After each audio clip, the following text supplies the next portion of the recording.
whether it's TikTok or Instagram, a lot of the channels are being overwhelmed by what we call AI slop, which is cheaply, easily produced, AI enhanced or AI generated videos, images, whole accounts that are bot powered. And there's a growing backlash, a growing sense of discontent about the degree to which AI is washing over their platforms. I sometimes reflect a little bit on how social media was really a youth-driven revolution. And the funny thing about the AI revolution is it's not exactly clear to me that this is a youth-led revolution. It feels a bit imposed on them.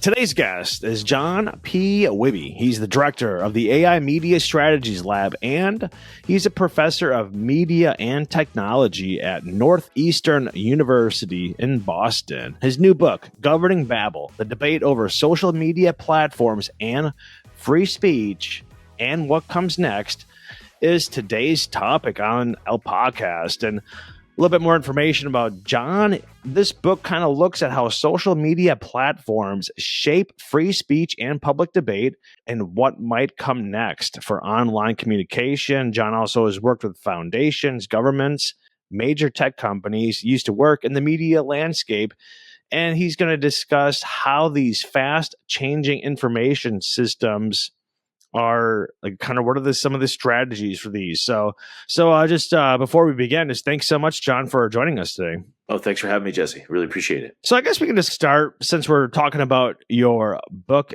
today, Governing Babel, the debate over social media platforms and free speech and what comes next. Just for people that haven't read the book, I mean, you have a pretty enticing title there. So just kind of give people the 1 minute, 2 minute overview of what this book is about. I try to tell a series of stories about global history, American history. I go back about 100 years and look at the beginning of the broadcast industry. Think about how the First Amendment, was interpreted by the Supreme Court, but also how we set up different regulatory bodies over time. And then I kind of bring it forward. I call it the 100-year journey. And it's basically the story of communications policy and regulation in the United States, but also how that got spread across the world. And I have 4 kind of core chapters. One is about disinformation, one's about hate speech, another's about incitement, and the other one's about AI. And I sort of work through these different topics, looking at different ideas over time, how people have thought about these, how do we get things under control? How do we make sure that lots of ideas circulate in society and that we do have free speech? And then I kind of try to land the whole thing with an argument about how we might have some light touch regulation moving forward in the coming years that could not infringe on free speech, but could help us grapple with some of the things that we're seeing in the online world that are potentially harmful. You mentioned Section 230 quite a bit, and essentially, you say that the internet in 2025 is kind of stuck in the 1990s because due to Section 230. But then you also mentioned if you change Section 230, well, then of course you'd end up with different implications. But we always hear about how Section 230 is a big cause of some of the issues we have with these social media platforms. Do you want to talk a little bit about the history of Section 230? And how big of an impact does that play in 2025? Yeah, I do think we're kind of stuck in 1996 in some ways. I mean, if you go back, to the mid 90s, there was a lot of enthusiasm about this new thing, the internet, the information superhighway, as they were calling it, and Congress came together and Clinton signed, this. Basically, it was a historic revision of what was called the Telecommunications Act, but they hadn't really made any moves since 1934. So it was this big update of the whole regulatory apparatus in the United States, and there was this pretty obscure piece of it, which actually besides a couple of the authors, I'm not even sure anybody even paid attention. By the way, it was a hugely bipartisan bill. I mean, I forget the vote, but it was overwhelming. But there was this little piece of language that basically said, if you have a website that hosts user generated content, you can, if you want to, you can moderate it. You can kind of keep you can kind of keep the space clean to the extent that you want to. But if you don't want to and you just want to let it rip, you're not going to be legally liable for whatever other people are posting. And at the time, it wasn't like a big deal, but it really, in some ways, helped generate uh, a huge number of startups. It powered and structured the innovation economy, for a generation. Really, I mean, it was incredibly important as a kind of free market principle, and also ensuring free speech on platforms. Then you fast forward to the kind of the algorithmic era, so probably about 10 years ago is where we would date that, and it starts to look a little different, as some of the potential problems are really amplified by these kind of viral effects, and people start to scratch their heads a bit. Not everyone, obviously, but and say, do we really want a completely laissez-faire principle guiding everything, or should the platforms be a little bit more responsible, maybe a little bit more legally liable for stuff that's posted on their platforms? We can get into some of the use cases and particular details, but that's sort of where Section 30 is. The Congress has recently, there have been people who have been talking about trying to sunset 230 and getting something else on the books. Nobody quite knows what that would be. Meanwhile, and this is a big part of the book, the rest of the world is starting to do all kinds of stuff. So our capacity for leadership is kind of slipping away. I mean, China's going to do its thing, regardless of what we do. But the Europeans and the Brazilians and the Indians and everybody started to put laws on the books, and we're kind of sitting on our heels. So what the book tries to do is say, like, how could we maybe keep Section 230 in place? That's kind of what I feel, but then maybe layer a few more obligations on top of it. So you mentioned China, India, Brazil, some of these other countries, including the EU. So what are some good models out there that maybe the U.S. can implement? And then you mentioned how the U.S. isn't really doing a whole lot, kind of sitting on the sidelines. Yeah. I guess you could say, in comparison to the other countries, what's the U.S. doing differently, and what are some of the better models? Yeah. And do you think the U.S. will actually do something, get off the sidelines, and implement some things? These are kind of three questions, I guess. Yeah, I mean, I'll take the last one first. I mean, I don't know how much appetite there's going to be right now. I mean, obviously, the Trump administration has been pretty skeptical of anything that looks like social media regulation, and President Trump had his experience, obviously getting kicked off the platform. So I think that informs how he sees it. At the same time, he and the First Lady came up, along with Ted Cruz and others, this Take It Down Act, which got, duly passed by Congress, huge bipartisan vote, signed by Trump, which basically said, if you're posting basically, porn images of people without their consent, and synthetic, AI kind of versions of that, like the platforms have some obligation to take it down. So I think even a pretty skeptical administration has started to see some limits. When with the awful assassination of Charlie Kirk, I think there were a number of people on the conservative camp who said, probably we shouldn't autoplay Charlie's death endlessly across the socials. And so I don't think there's a huge appetite right now for any kind of regulation of social media in the near term, but these things, in my view, is always cyclical.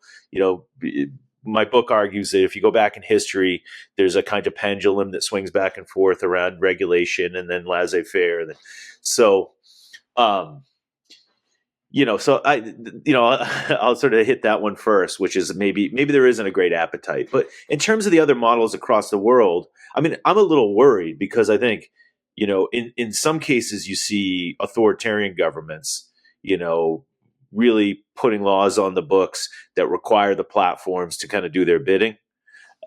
You see that in a place like Turkey or Iran or Russia.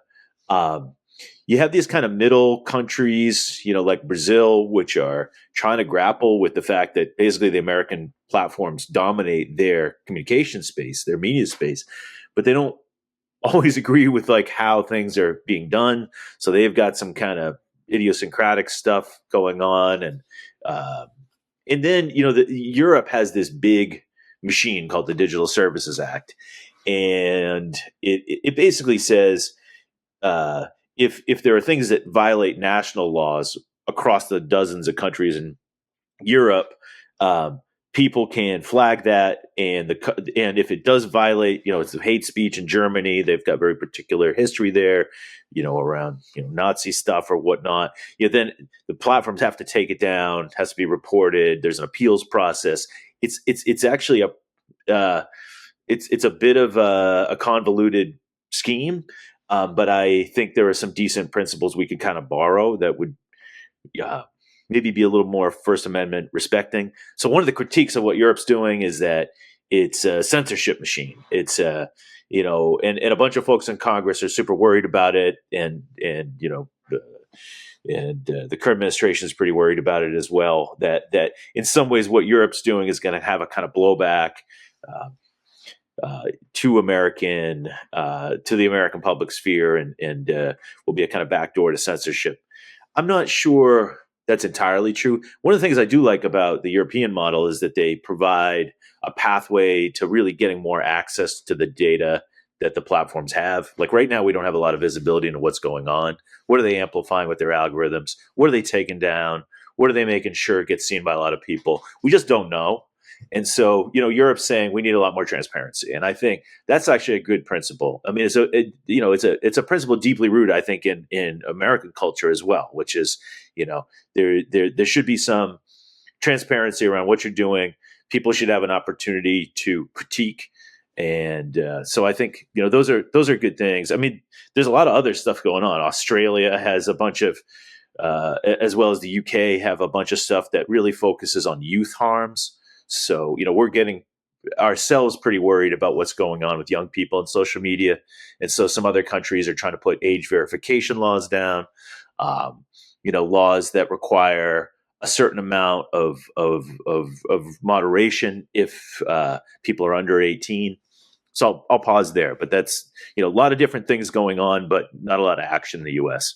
In 2025, what do you see are, say, like the top three issues when it comes to social media? The big one that's emerging is AI. And I don't know if you played around, Jesse, with like Sora 2 or Nano Bananas or any of these new AI applications, but you can essentially, insert yourself into situations in the world, and it looks very photorealistic. And you can create videos with other people's images, and the potential for mischief is really big. And I think there are a lot of U.S. states that are getting very active on this. There are kind of three issues that everybody worries about with regard to what they call deepfakes or synthetic media. One is that it's going to interfere with elections. You have a politician saying something that he or she never did, and we've seen some of that around the world already. It could be audio as well. So sort of fakes that would interfere with the democratic and the electoral process. The other one we already discussed, which is this, what they call NCII, so non-consensual intimate imagery. And that's, it's actually been a scourge in a lot of high schools and whatnot, because people, you can essentially harass girls by creating images, and then you send them out, and it's a kind of bullying and a kind of abuse. And so, it actually helped spur the Take It Down Act, a particular incident, I think, in Senator Cruz's district. And, so that's another big one is just people basically weaponizing porn or nudity across the internet. And then the third is financial scams. So you got a lot of people out there who are pretty sort of media illiterate, so to speak. They get a message, they get a call, and they are asked for money, or they're asked to go down some rabbit hole. A lot of senior citizens and elderly folks are pretty vulnerable to this kind of thing, and so you see these tools, the AI tools, can help generate all kinds of fake voices, fake imagery, things that imitate people that you might know in your own life, and so you can imagine the types of scams and financial fraud that can come with that. So I put AI at the top because it's what everybody's talking about. Something like about half the states now have something around have passed a law criminalizing the use of deepfakes around elections. I think even more, 30, 35 or so have passed something around the non-consensual intimate imagery.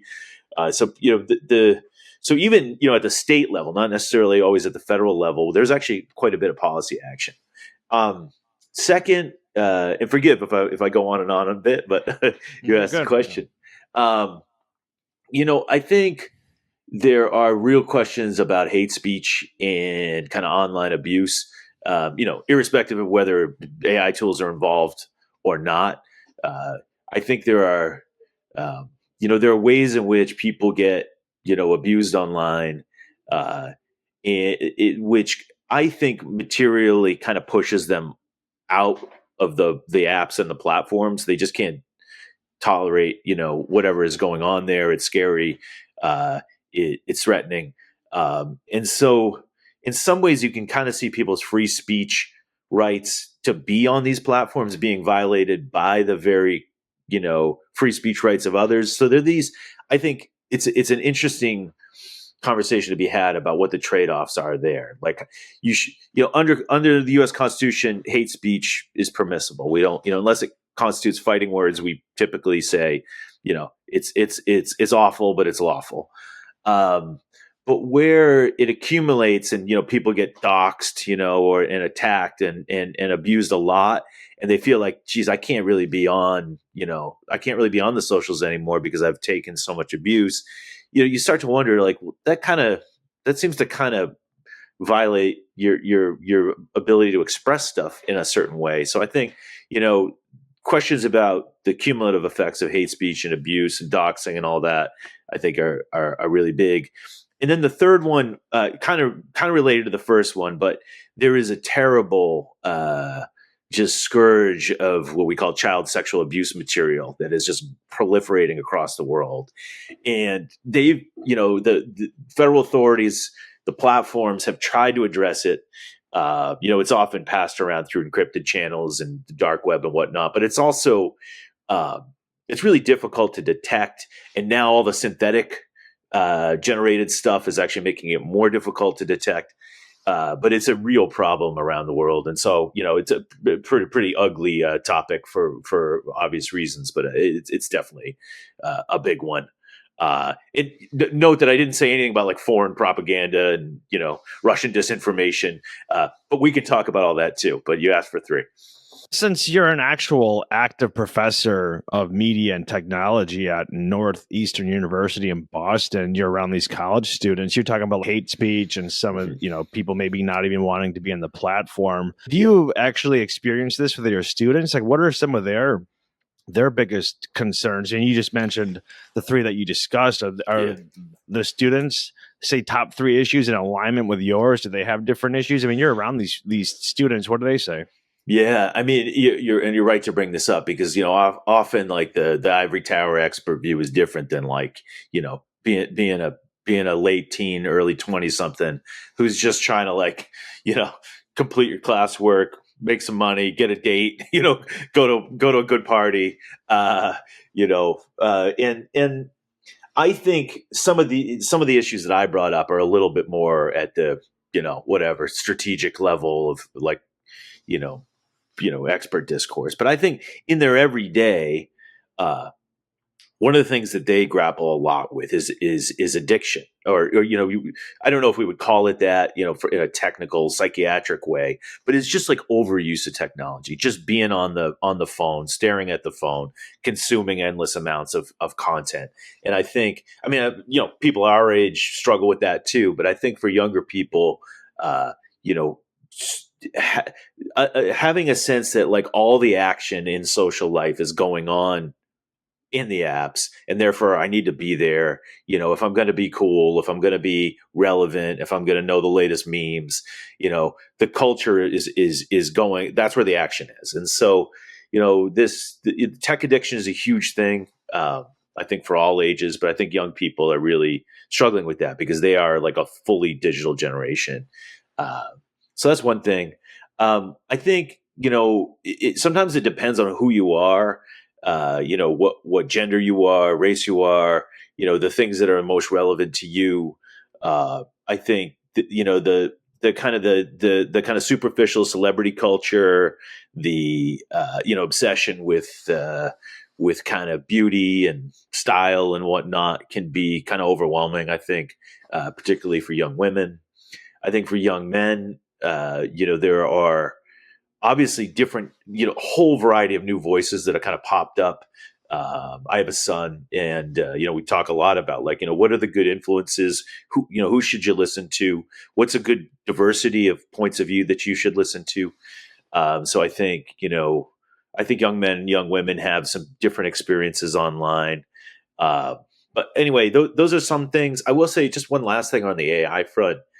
Whether it's TikTok or Instagram or, shorts and reels and whatnot, a lot of the channels are being overwhelmed by what we would call AI slop, which is sort of, kind of cheaply, easily produced, AI enhanced or AI generated videos, images, whole accounts that are kind of bot powered. And I think there's a growing maybe backlash, maybe I don't know what you would want to call it, but a kind of growing kind of sense of discontent about the degree to which AI is kind of washing over their platforms. And I sometimes reflect a little bit on how social media was really a youth driven kind of revolution. If you think about it, back to, early 2000s when, Facebook and Twitter and YouTube and the iPhone all kind of burst on the scene, and the early adopters and the people driving the internet culture around these apps and whatnot were young. And the funny thing about the AI revolution is like it's not exactly clear to me that this is a youth led revolution, and it feels a bit imposed on them. So I think there's some growing I don't know, distrust, mistrust that's sort of percolating out there among young people. Yeah, you kind of mentioned the foreign influence, and I think everyone's probably heard, like TikTok, which originated in China. They have their own version of it, and you always hear about in China they have like really positive messaging that the algorithm pushes out. So it's like children learning how to play the violin, children studying math, children learning some different technique in how to code or whatnot, like really positive things. And then in the US, it's like the stupidest things where they'll have some stupid trend where maybe we're going to be throwing, like cold milk on her mom or something like that. I don't know, I'm just making this up, but they're just like stupid stuff. And then everyone's out there like, oh my God, like you freeze a gallon of milk and then you hit your mom in the face with it and you get all these views. So it's like China's exporting like the ridiculousness while they on their own platform have really just wholesome, Mr. Rogers-esque type activities. I mean, is that actually true? And how are foreign governments actually using these platforms against each other? Yeah. It's that to my understanding is that is true. I mean, that there's a very different version of TikTok, in mainland China, and that it does emphasize more wholesome and pro, education, pro social, whatever you want to call it, content. Whereas we do, our version does tend to emphasize the ridiculous and the frivolous. But though a lot of people find TikTok to be actually a pretty positive place relative to some of the other spaces that are out there. But whether it's kind of making us brain dead, I think it's not an unreasonable claim. But so there obviously TikTok has come under a huge amount of scrutiny in the United States because we've been worried about some of the national security implications. And, the engineers I've talked to and people who are much more technically sophisticated, have said it is possible that there are, that the data that they are gathering on American citizens, perhaps, explicitly through data that we just give it, but also possible backdoors, other kinds of techniques to kind of figure things out about people. This could be a real vulnerability for American society, and therefore, we've gotten to the place where, President Trump has brokered the deal to get American ownership and American oversight over TikTok.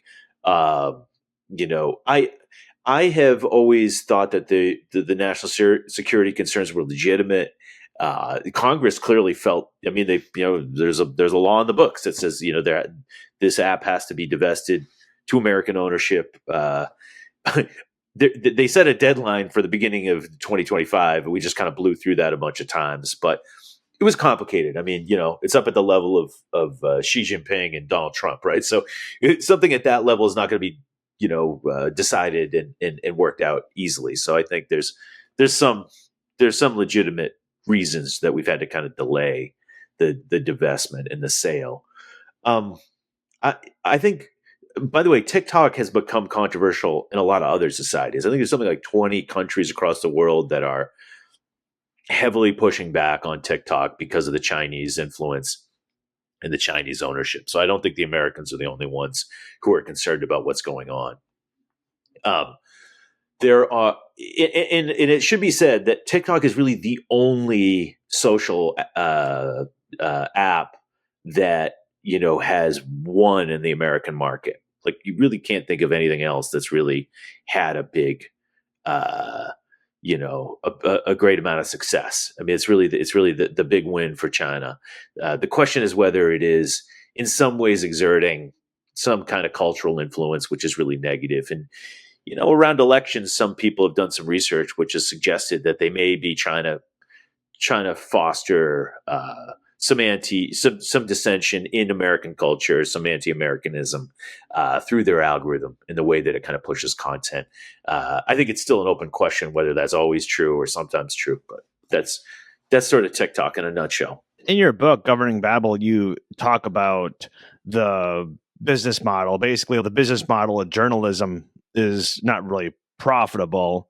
And ultimately, if you have like these, you can't afford these big newsrooms anymore. So maybe you don't actually have, I don't know if fact checkers is the right word, but you don't have people that are combing through, making sure everything's correct and whatnot. And also just, the fact is it almost seems like now it's more about like, let's just do quantity versus quality. So even if you did have big newsrooms, those resources are more on kind of like superficial stories. Let's just like crank out this content. Yeah. So, and it seems like we're in 2025, especially, that we're kind of in this limbo period where mainstream, some people refer to it as legacy media at this point, but their business model is not really say profitable, but then at the same time for the new media, say on YouTube or something like that, I'm not even sure how profitable that is though either, because you look at someone like, say, Mr. Beast, who's the biggest content creator in the world, has over 400 million subs. I was reading a Bloomberg piece as well as a Fortune piece that says he hasn't been profitable in the last 3 years. And actually in 2024, he lost $80 million. Wow. How does a 27-year-old or 28-year-old YouTuber even have $80 million to lose? But the fact is, so if the quote unquote legacy media is losing money, and then on the top of it, you have the new kind of medium of YouTube losing money. I think both business models might be broken. I don't know. It just seems like if no one's making money, the only people that are actually able to even put their, actually able to get into this game are rich people that just want to have influence, which is maybe the worst scenario of all of them. Yeah, that's that. Yeah, the possibility for a kind of media oligarchy is becoming, it seems a reality, and that's unfortunate. And I think you're right. I mean, when we came into the 21st century, just think about newspapers for a second. There was something like 60 billion in ad revenue being piped in, and by the second decade or so, Google and Meta or Facebook had basically taken a huge chunk of that. So that 60 billion goes down to about 20, and I'm sure it's now about 10. But you take $50 billion off the table in ad revenue, and you divert it over to platforms and not to people doing content. Now some of that content's obviously going to be whatever, frivolous or not that fact based, but a lot of it would be fact based. And so we're just in a situation where I think the hope has been that the creator economy would help to replace that. Folks like yourself, people who are doing long form content that is interesting, has ideas in it. But as you say, even though the YouTube cut for creators is pretty darn good. I mean, it's 50% or something. If you can get the requisite number of subs and get monetized, it does seem that like vanishingly few people are able to do that. And I don't know, maybe they need to lower the thresholds, but they're a money making machine. So I don't think they're just going to do it out of the kindness of their heart. I would love to see a lot more news media and kind of parallel, other kinds of nonfiction, storytellers, creators get monetized with fewer subs, with the idea that you're going to try to create an ecosystem, because I do think there's not enough high quality content anymore. Like you said, to the extent that people are doing content, it's a sort of content farm, and it's a little superficial. And there aren't a lot of working journalists left. I mean, that's one of the big problems. But also, I think if you want to do something that's not just super like funny or kind of niche and maybe controversial. If you want to do something that's kind of substantive, it is hard to build an audience that would hit the thresholds to get monetization. So I don't know. I don't know if what I'm saying resonates with you. I'm curious. One of the things that I kind of, at least this is one of the feelings that I have, is that in the mainstream media, legacy media. I mean, first off, to even call a lot of people use the word mainstream media, and I think that terminology is going out of vogue. It's more legacy media because the quote unquote mainstream media is not mainstream anymore. Joe Rogan has 11 million listeners per podcast. Yeah. And I mean, that has more than any, if he were to be, say, a news channel, he would have more views than any other newscaster out there. I'm just looking at the ratings right now. If you take a look at the ratings from this past week of the top 10, all of them are either baseball. Granted, we do have the World Series going on, or the NFL. The only one that's cracked the top 10 is the 60 Minutes CBS, and that was somewhere around 11 million. Or excuse me, the 60 million, somewhere around 11 million. And then if you want to go and take a look at what is like the actual number one rated, say, news show, and that would be, I believe it's David. Let me find it here. I think it's David Muir. Okay, yeah. World News Tonight with David Muir at about 7.8. So that's the number one rated news show at 7.8 million. And Joe Rogan has over 11 million. So I feel like a lot of the again, so who's more mainstream at this point? Is it Joe Rogan or is it ABC David Muir? It's actually Joe Rogan would be considered mainstream. So I feel like a lot of the pushback is just a lot of these people are losing their jobs and they're probably blaming social media. And then I look at the Late Show with Stephen Colbert, hasn't got canceled, it just didn't get renewed. And this is a show that they're estimating that's losing between $40 to $50 million a year. It only averages 2.4 million viewers, and they estimate that Stephen Colbert is making $21 million. Now, this has nothing, I could care less about his politics, but why would a show be renewed that's losing $40 to $50 million? Yeah. This guy's making $21 million a year, and he only has 2.4 million viewers, has a staff of over 200. I mean, how many staff members does Joe Rogan have who's bringing in 11 million average viewers? I mean, it's Jamie, himself. I would imagine he's got some other people there, but I don't know. It's certainly less than 200. It's probably less than 10. It might even be might even be less than a handful. Like so like the model is, in my opinion, I think a lot of these people on the network TV are just jealous of the quote unquote social media influencers and stuff.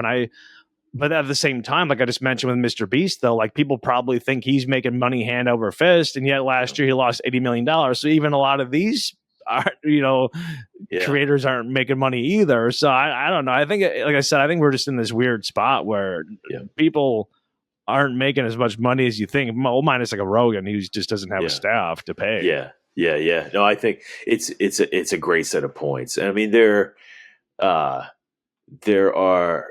a lot of people who have been in the media business for a long time who think that this is like the worst moment to be in the media business, because it is very difficult to figure out unless you're one of the platforms. Like, how do you make money and how do you sustain anything? I will say, if you look back at the media business, whether it was newspapers or radio or TV, I mean, it's always been a business where you have to put bets on the wheel, and there's churn, and like so many media businesses flame out. I mean, in some ways it's like fireworks, the new media startup happens and there's a lot of attention and you put a lot of investment and you try to run as fast as you can.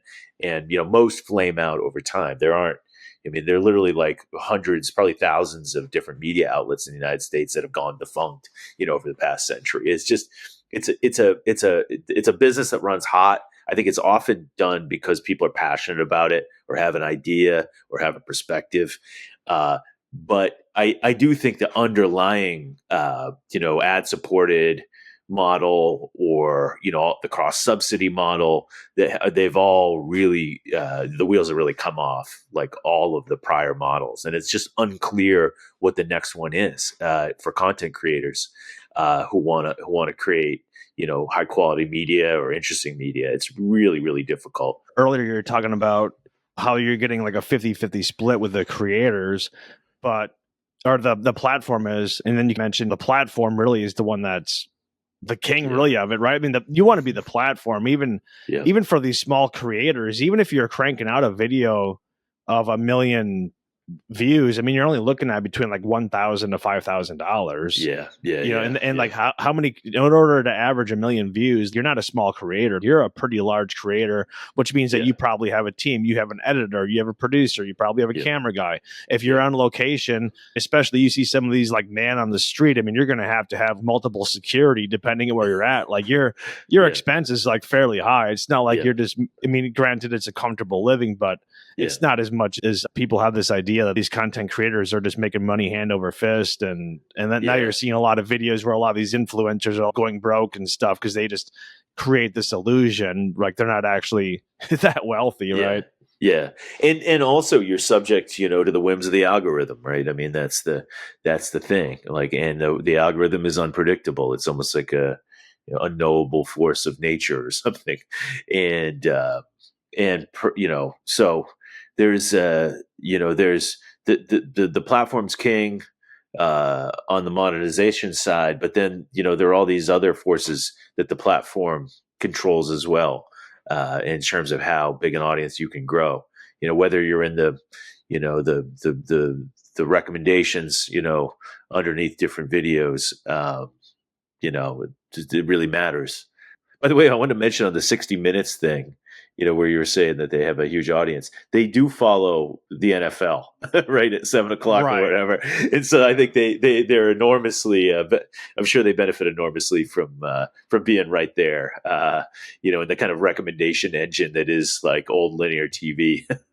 But I mean, I imagine because they're on 60 Minutes as CBS. So someone's watching the football game. Totally. They actually had a 15 rack of beer or whatever, passed out, and then they didn't turn the TV off. So all of a sudden that number is counted in the metric when in fact, they have 11.1 million viewers of those. What percentage is inebriated? I don't know. But it's... or sleep on the couch. Or sleep on the couch. Yeah, registering in the Nielsen ratings. I think I've watched 60 Minutes many times, actually. actually maybe not 15 beers, maybe 4 or 5, Right. and you're just too lazy to get off the couch. I think that's definitely a phenomenon across the country. But yeah, that's actually that's your nap period before Sunday Night Football. Like, oh That's yeah, right. 16 minutes puts me to sleep. I love it. I get a little updated subconsciously, and then I power nap. It might That's right. actually be perfect for it.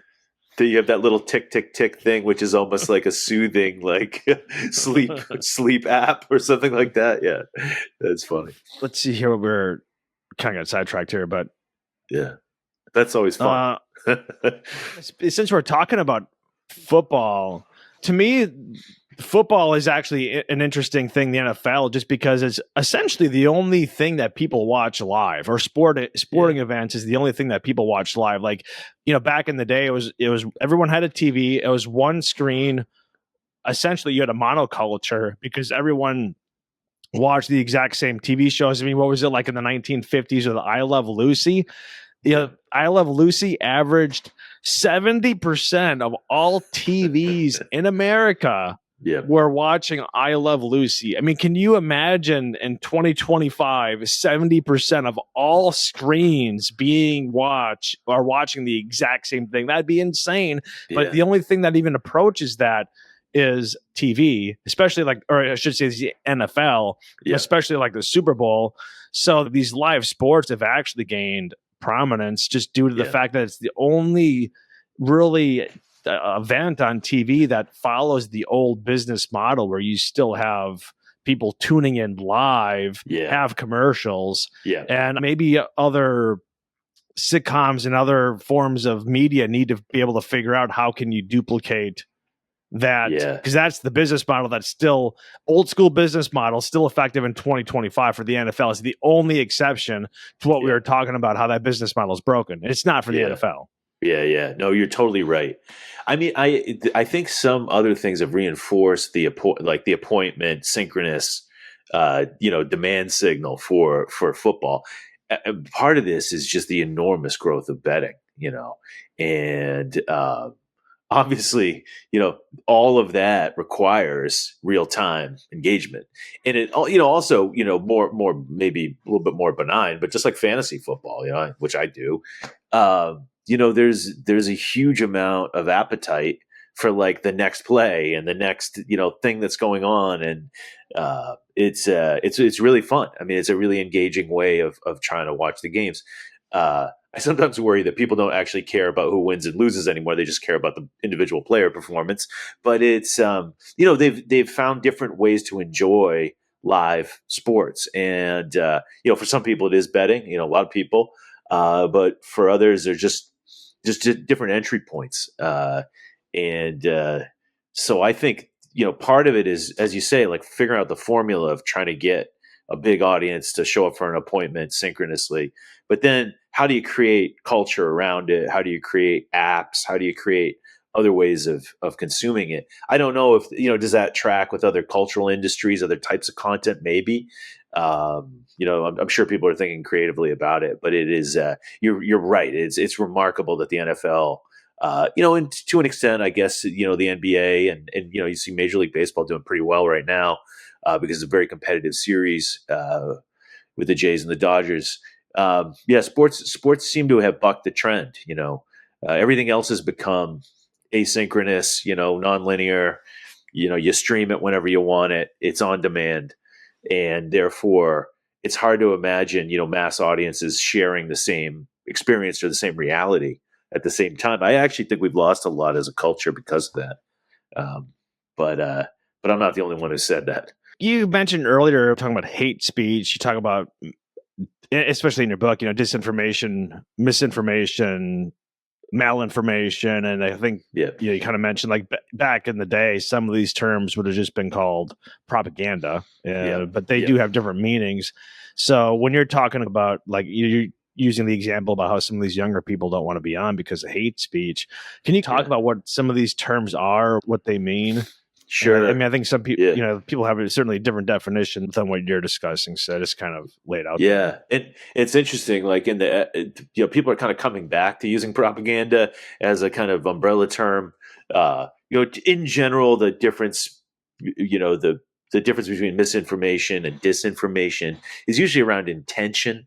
So you might believe misinformation or spread misinformation, but you don't necessarily, it's not like you're trying to deceive someone, uh, or sort of willingly or knowingly are believing lies or half truths.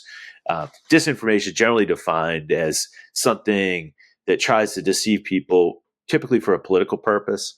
But these lines are so blurry, Jesse. I mean, I think there are just like endless definitional fights, even in the expert and academic community, about like where's the line. And clearly, as a society, we have not we have not figured out where the line is, between something that's just like a rumor or a half truth, and something that's like misinformation or something that's like disinformation. So there seems to be a spectrum, and people have different, uh, point to sort of different points on that spectrum as like the threshold.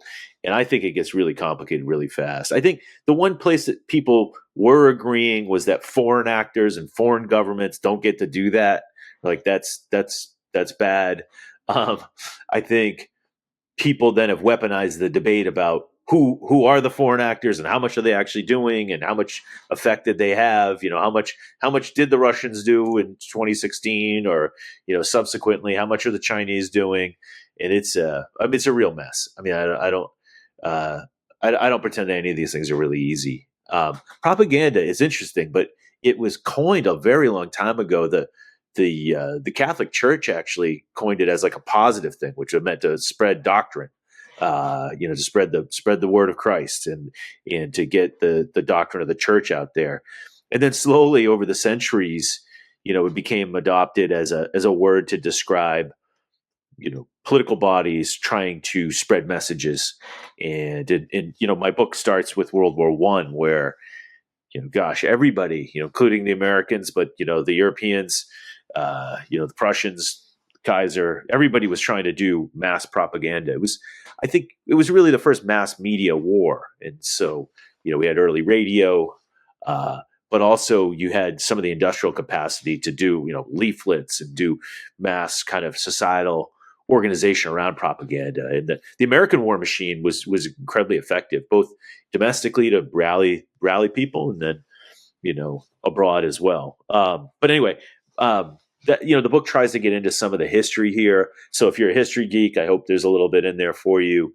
Some of these stories might be well known, but I think there's a lot of like nuggets particularly in the mis and disinformation propaganda space. There's just like a very rich history of people who've thought about this stuff, done this stuff, tried to fight against this stuff.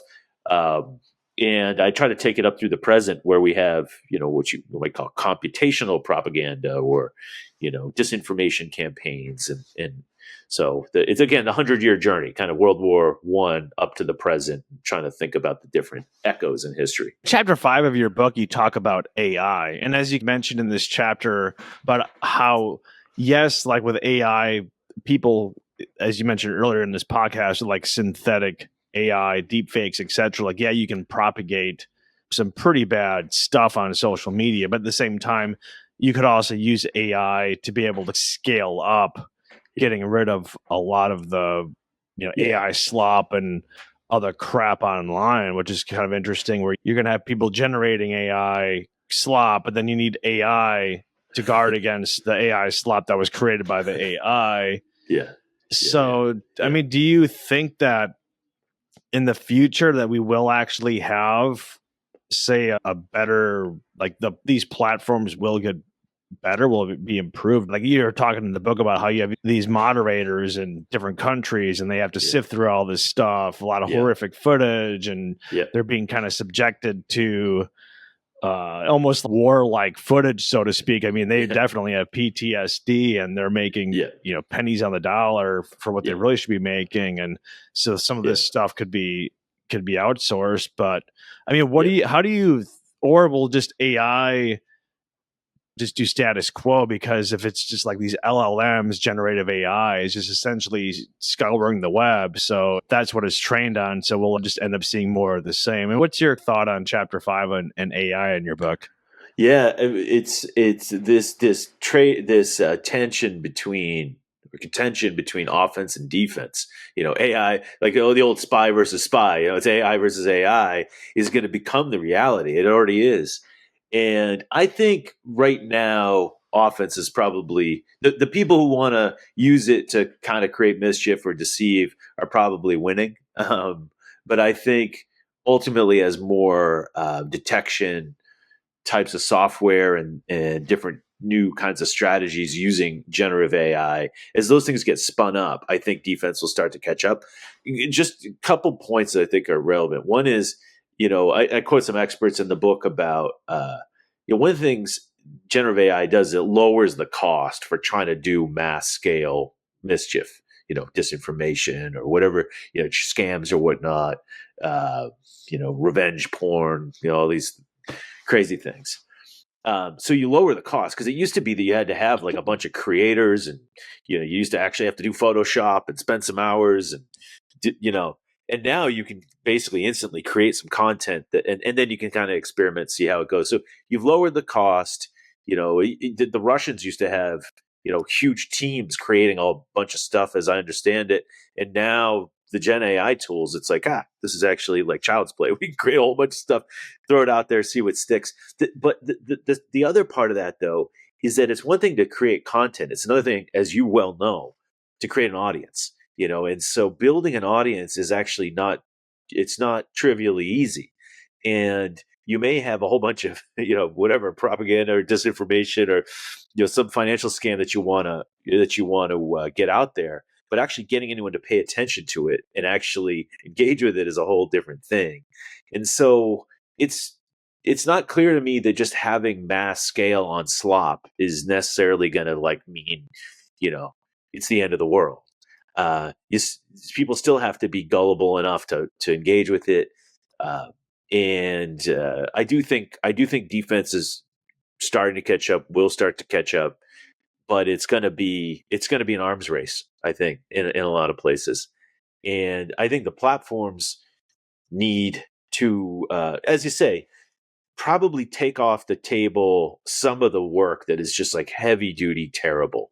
There's a lot of folks in Africa actually who are working for pretty minimum wages, reviewing this stuff all over the world. I mean, there's sort of contractors out there who do content review.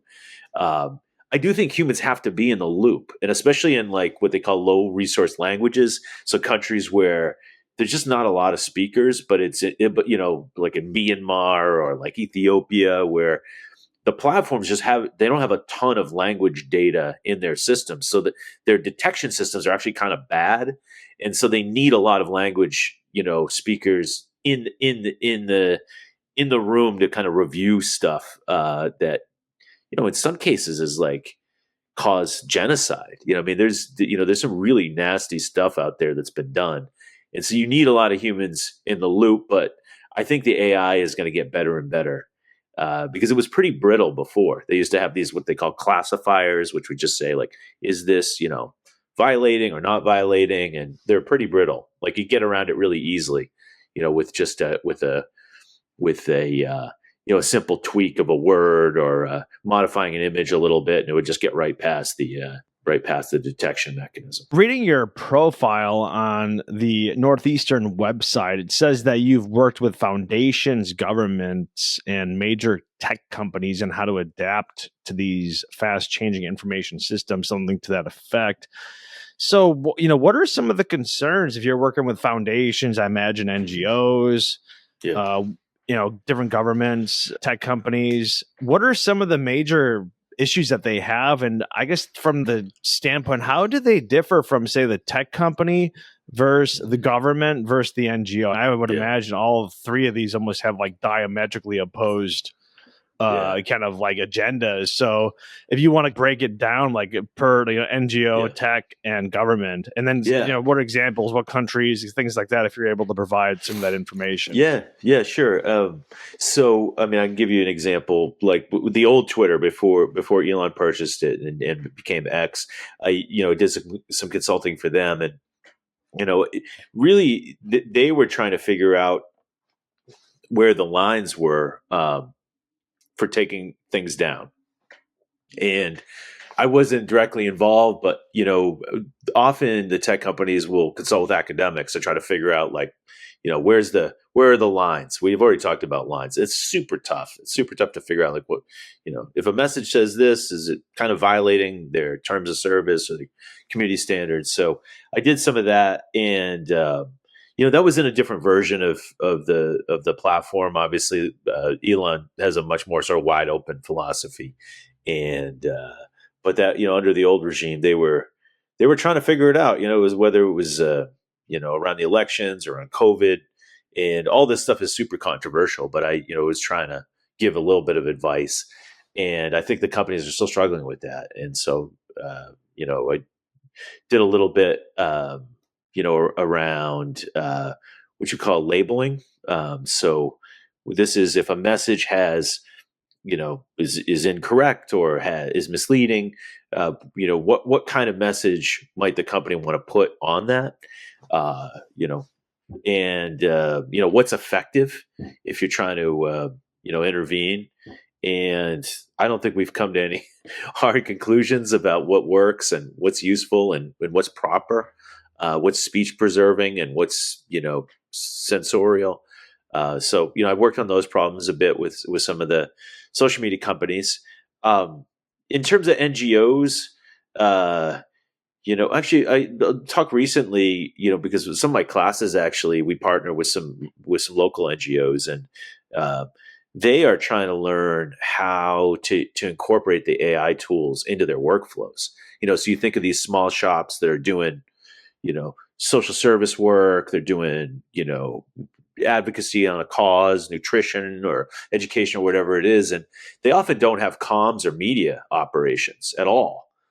And so suddenly you come, these Gen AI tools come along and it's like, whoa, like we could actually play in the comm space. Like your average NGO doesn't even have like a social media presence a lot of the times. It's kind of shocking. Or, or their website kind of, is kind of subpar and hasn't been updated in a while. They don't have a lot of content. And so, what we've been trying to do is help them use these new tools to get a little bit of scale. But the problem is, AI tools are intimidating. You don't know what's ethical. You don't know, what are the limits? Is it going to lie? Is it going to hallucinate?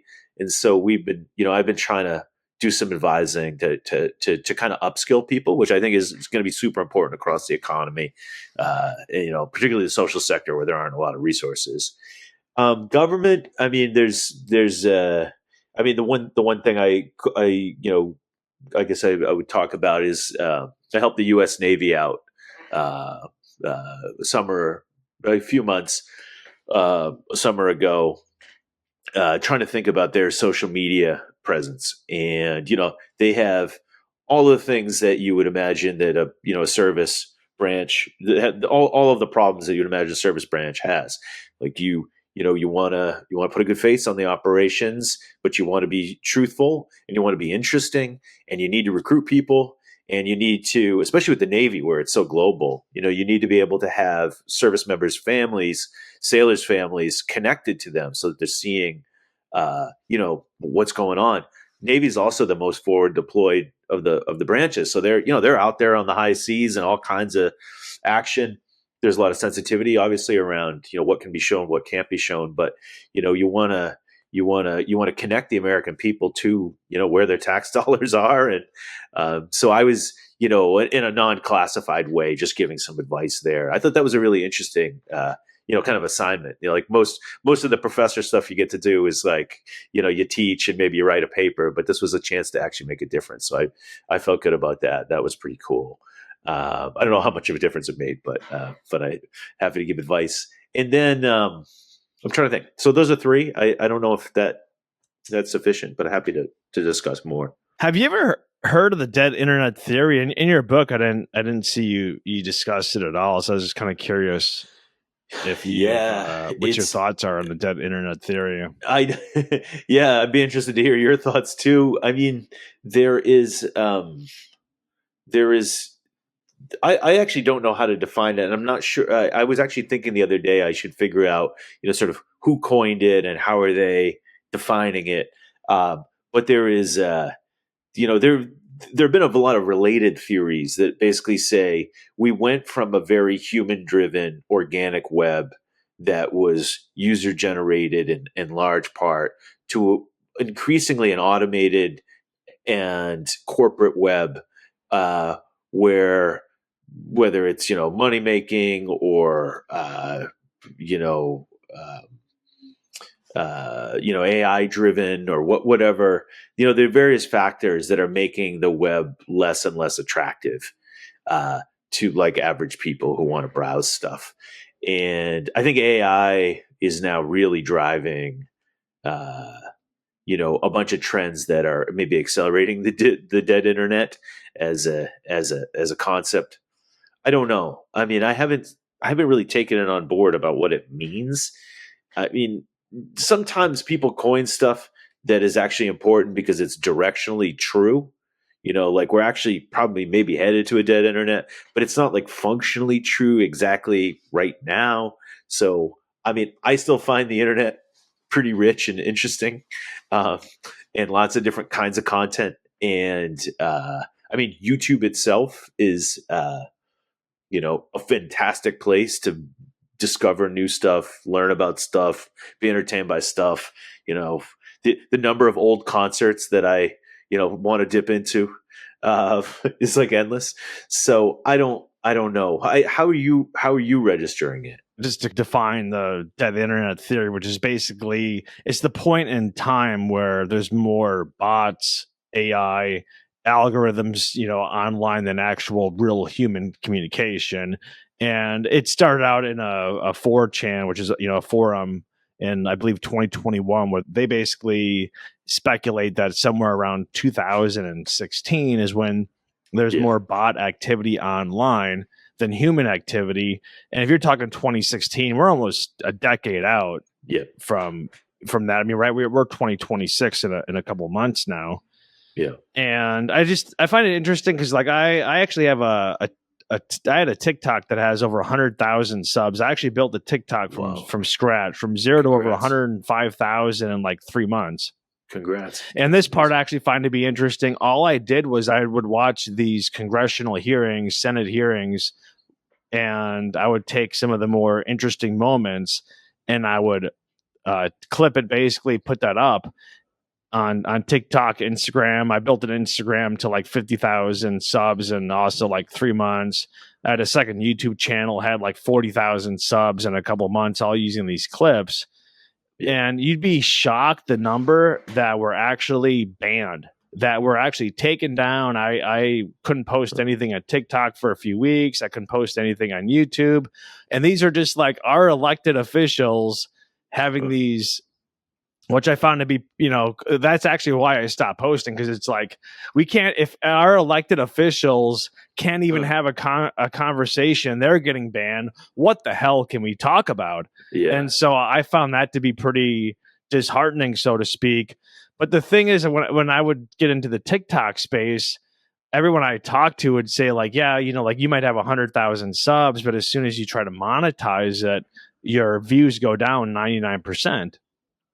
Right. And it's like, well, what's the reason? Well, it's because those views are fake, because the platform wants you to upload all this content in order to keep the machine going. And then all the comments are essentially bots. So I guess it depends on how you would say, because I do think it is a lot easier for humans to create the content than the bots, now with the AI tools that we have. But it's a lot easier for the bots to actually create the comments, put the likes, the shares, all that stuff. So I think the engagement is actually bot driven, while a lot of the content is more human driven. Now, who knows how that's going to change in the future? We could see a lot more bot driven content creators.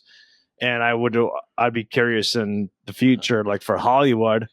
But at the same time, it's interesting what what this basically means, though, is it's like the whole like Overton window. What is acceptable in a polite society to have as the talking points?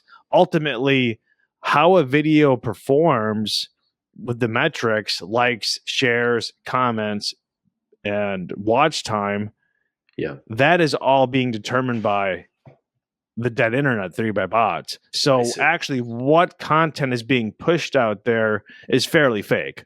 And I shouldn't say fake. I should use the word artificial. Right. Yeah. And so the question is, who's controlling it? All that, what we talk about in society, what is polite, what are the topics that we discuss, is 100% artificial. Yeah. So I would say the dead internet theory is 100% correct, but it's like you're saying, it's actually how you interpret it. Yeah, that's really interesting. Thanks for defining it more crisply than I, did or understood it to be. I would say, it's sort of like almost like a law of I don't know, human life, or maybe even nature or something, that as soon as you define a metric as a measure of success, people start gaming it, and people have been using bots for, as you pointed out, like a number of years. The platform companies developed all kinds of computational techniques, like lots of computer scientists and engineers doing stuff to try to figure out what are the patterns of bots. The term of art in the industry is coordinated inauthentic behavior, CIB. And they've gotten quite good at that kind of detection. So what you're, I think, in a very intriguing way, talking about is that there's a bit of a head fake. Like, they know about this, but they also know that the likes and comments and shares and what we call kind of digital or social trace data is actually super important in terms of getting people excited about the platforms. And so there's a bit of a devil's bargain. Like, they're allowing computational bots to do different kinds of things. They know that they probably shouldn't be there, but at the same time, they're driving engagement or ostensible engagement, which then drives human engagement. So the whole thing is this kind of complicated pipeline that is, in some ways, distorting everybody's sense of like what actually is attractive, important, interesting, and I can see how over time, if the platform companies don't take more action, that as consumers, we'll see the whole thing as like starting to lose the plot. That it just becomes such a hall of mirrors and so confusing and sort of pointless. And you're throwing up your hands is actually a really powerful example where you're like, this is like BS. Like, what am I doing here? I'm throwing out content in order to get robots to like it, which just feels pretty bad, and frankly kind of disrespectful, especially if the companies are allowing it because they're trying to gin up this engagement. Yeah, you just mentioned Goodhart's law, which is basically when you make a number a goal, that number then is no longer useful. Yeah, which of course is that's Professor Charles Goodhart for those people that want to know. Of course, he's been in our podcast. We've had the all right, good conversation. Thank you for that. I was trying to think who coined that. That's that. Thank you. Yeah. As someone that's a content creator myself, this I find to be interesting. So we've on our podcast, we released I believe 164 episodes, and we have somewhere around 35 episodes have either been outright banned or they've been restricted by YouTube. So I'm just using this as just YouTube data. Now, for people who are wondering what restricted would mean on YouTube, all restricted would mean is that it will not be available in search, or if it is, it's significantly harder to find in search. But the real main issue with something that's restricted in YouTube is that it will not be in the suggested or recommended videos. So, which is how a lot of people will watch a video.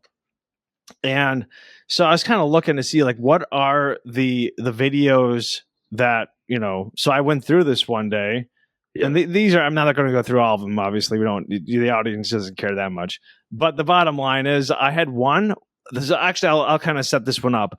I've had a few videos recently where I had an expert who talks about the health benefits of alcohol, right? Talks about why we actually maybe need to drink a little bit more. Were these videos censored? No, they were not restricted.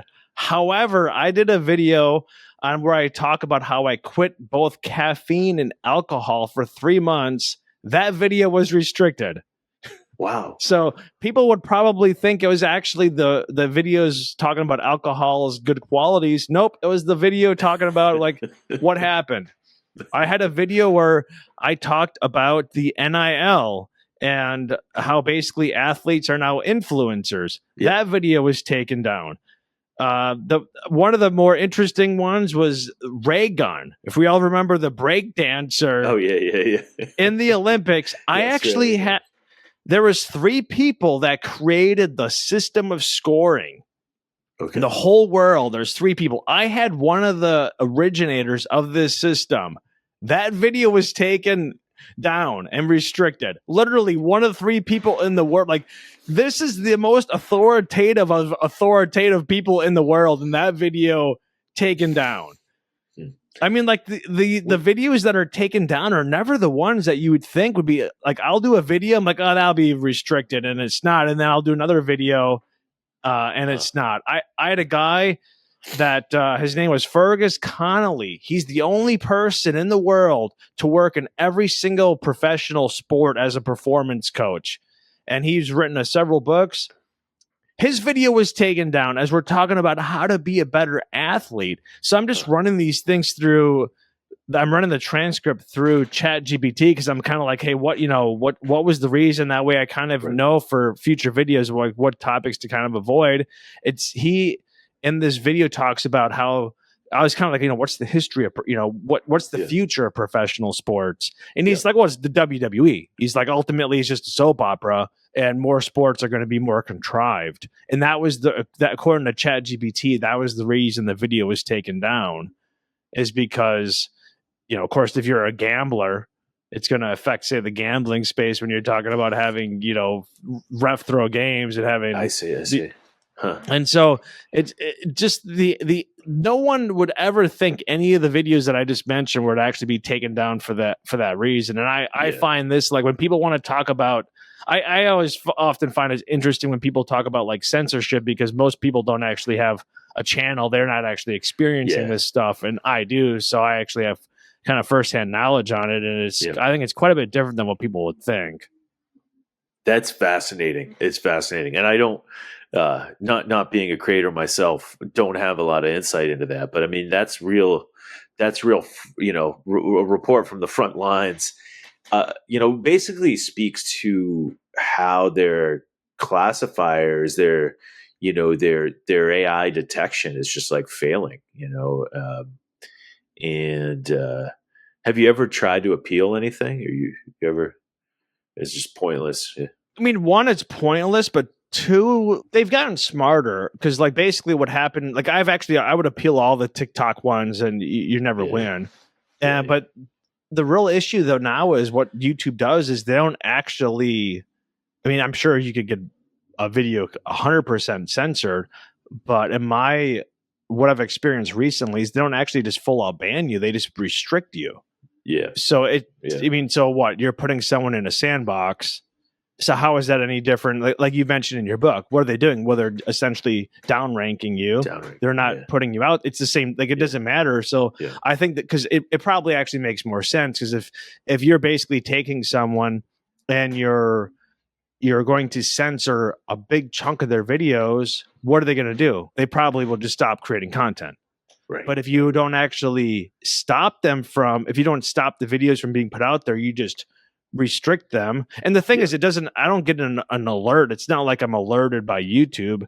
You actually have to go into YouTube change the mode and go into restricted mode. So unless you're actually actively looking, you don't even know. Like, I actually didn't even know about that mode. I was watching another podcast and they were talking about how one of their videos actually was restricted, and I was like, oh, I didn't even know. So that's I went through and I was like, holy crap, I got almost a quarter of my videos are restricted. I never was even alerted to this, you know. So then I went through, I took all the transcripts, I ran everyone through, I did an analysis on trying to figure out, like, hey, what can I do in the future so I don't have these videos. But like, there's nothing I could, there's no commonality, because it'd be like, well, you know, this guy, you know, talked negatively about this, and it's like, yeah, but that's like that's the expert, that's like the only there's 3 people in the world that created the judging system for breakdancing. Like, if this guy is getting censored, like, he's an expert, who are you going to bring on that it's going to top this guy, you know? It's a great reminder too that, you know, people like me often talk about, you know, these free speech issues in, you know, at the level of like high politics, you know, like disinformation and elections, or like big public health, you know, COVID or whatever.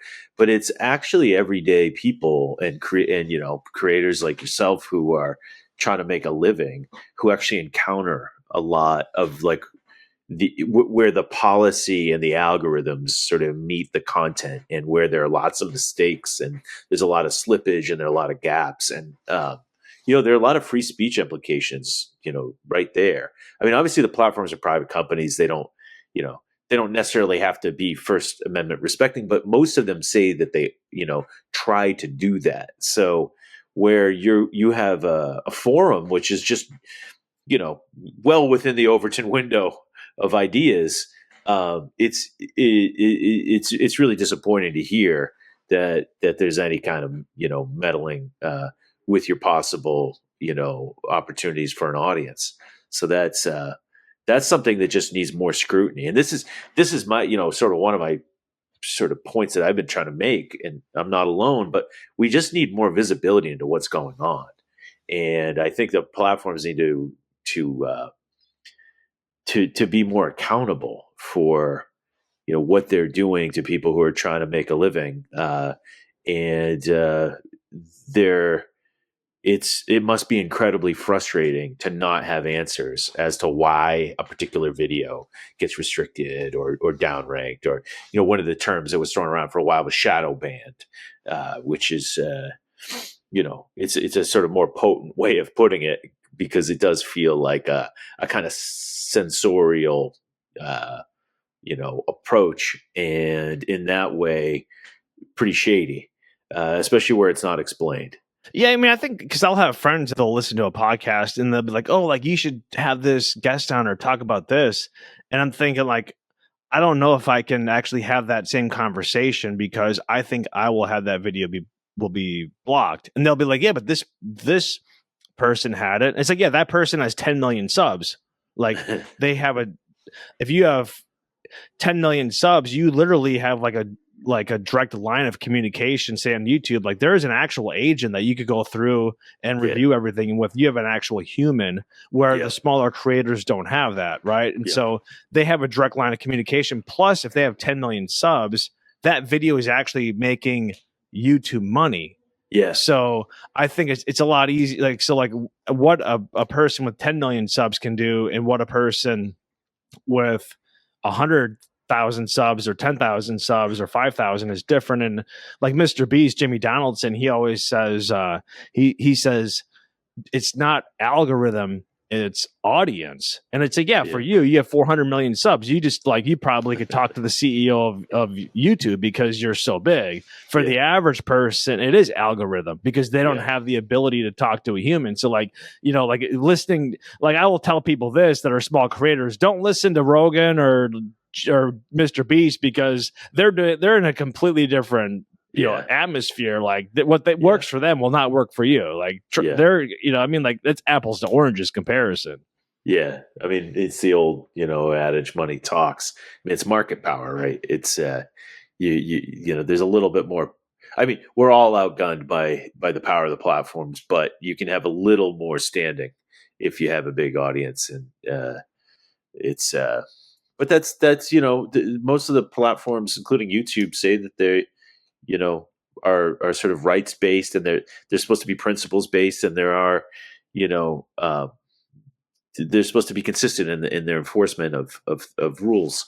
But I guess the it's like a an age old kind of reality, I guess, that the money talks, which is kind of a sad commentary on their policy. Yeah, I think one of the funniest things I've seen recently is like the whole NBA scandal. You had the head coach of the Portland Trailblazers, a legit NBA franchise, where he's being indicted for these gambling charges. But then it's like, like some of the sports media has covered it, but you just see the hypocrisy where it's like, this podcast brought to you by DraftKings. Now we're going to talk about how the NBA has been, basically like infused with gamblers and it's ruined the game. It's just like, normally they don't talk about it because it's like, hey, who is the biggest sponsor of you? It's DraftKings or some other gambling entity. It's like, you don't necessarily want to talk about that. And then it's like, it doesn't matter if the algorithm gives it the same weight. It's still like, ultimately, like if your paycheck depends on you not understanding that gambling is bad for the actual sport, maybe you'll just downplay. And I've seen some podcasts where they're trying to downplay it. And it's like, brought to you by DraftKings. Like, oh, okay, maybe I don't know if I should watch this podcast and you talking about gambling and while you're sponsored by DraftKings. Yeah.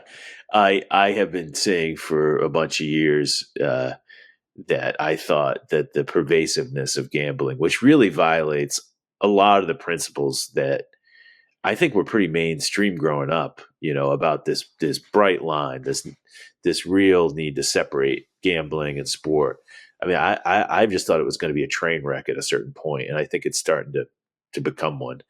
And I mean, gambling addiction is obviously a big deal, but I do think there's just the corrupting the sports and undermining the integrity of the sports is gonna hurt audience over time. It's gonna make people disillusioned with it's gonna all look like professional wrestling, right? I mean, maybe people will still show up for the charade, but I think there's some long term implications, and I hope the various professional leagues like get their act together, because I don't think the professional athletes should be touting all of this stuff in commercials that play right next to the live game. I think it's awful, actually. Last major question before we wrap up this podcast. And this last major question, nothing really to do with the book, just since you are a professor of media and technology at Northeastern University in Boston, I mean, obviously you're around these students and your specialty is media and technology. You're also the director of the AI Media Strategies Lab. So I'm just kind of curious, like, what do your students think with all this recent AI technology, whether it's Grok, whether it's Perplexity, ChatGPT, Claude, etc.? Like, what do these students think they're going to do with their degree? Are they worried they're going to graduate from this prestigious university in Boston and not find a job? Are they hoping to go into, like, what, I guess, fields are they hoping to go into? And how does this kind of impact their job prospects? Is there fear? Do they not necessarily think that there's anything to worry about? As a professor, what's kind of your vibe on this? And then being around these students, what do they think? I mean, I think this to be quite interesting. So, I mean, I think not just my university, but I think students across higher education are super nervous right now that a lot of the entry level jobs will be replaced by AI tools and technologies and AI agents and whatnot. I teach students who are typically in media, journalism, business. I have some computer science students. I teach kind of a mix. And so I think the different industries have different dynamics going on. Some are seeing transformation from AI faster than others. But I think everybody is super worried. And, I try to come back to this idea, which has become like kind of pretty common phrase, which is that you're probably not going to get replaced by AI, but you may get replaced by somebody who's using AI. And so my goal is to empower them to use the tools in an effective way, while not just like giving over their brain and letting all the AI do the work. And so finding that kind of balance point between using your mind creatively and analytically, but also helping the AI tools amplify your intelligence. I think everyone's trying to figure out exactly where is that balance point, and then how do you use the tools to accelerate stuff that you're already good at and help you scale it. So that's kind of what I'm trying to do in my classes, and but the students are all super nervous. I mean, at Northeastern, we're very invested in experiential education. So we put students in what we call co-ops, or basically kind of internship throughout their college years. And so we're really trying to prepare them for the job market and professional life. But that's the whole economy is starting to change. We're starting to see changes in the workplace.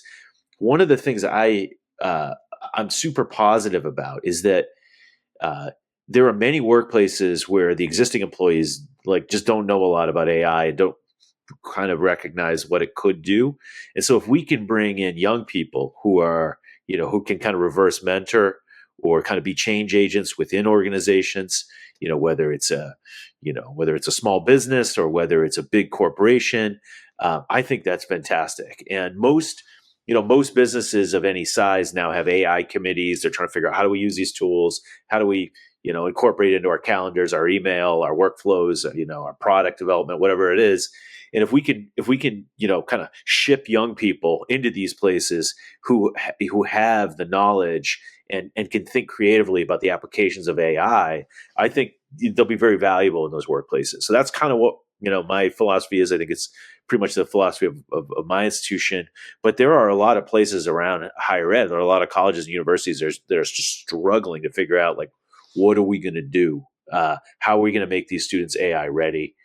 And it is not going to be easy. Even in a really AI forward place like Northeastern, it is not easy. So yeah, I find it interesting because I live in a university town right now. So I'm out and about and I talk to a lot of college students. I mean, most of the bartenders, servers that I run into are all college students. So I'll just strike up a conversation, obviously, as I do.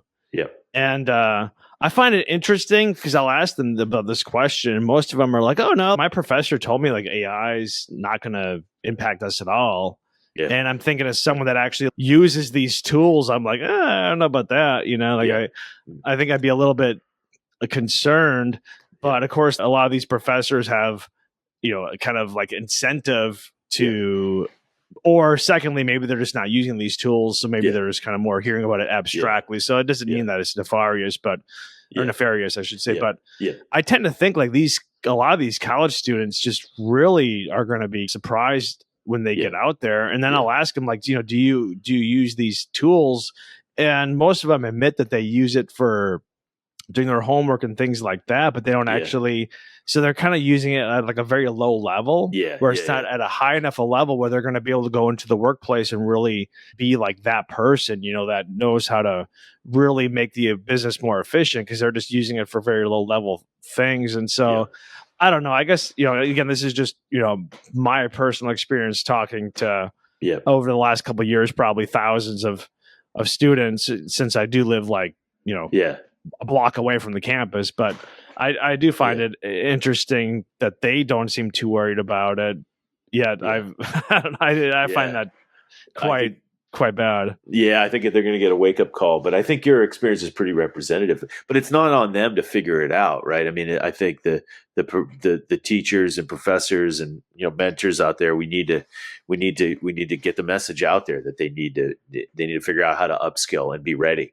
And in fact, they could be incredibly valuable in their next, they're a bartender now, but once they get that first job in a small business or something like that, they could be incredibly valuable if they put in some time and figure out these tools can they can help you with your homework, but they can also help you do all kinds of things much more quickly, efficiently, better. And so I'm hopeful, at least with my students, that we can get them there.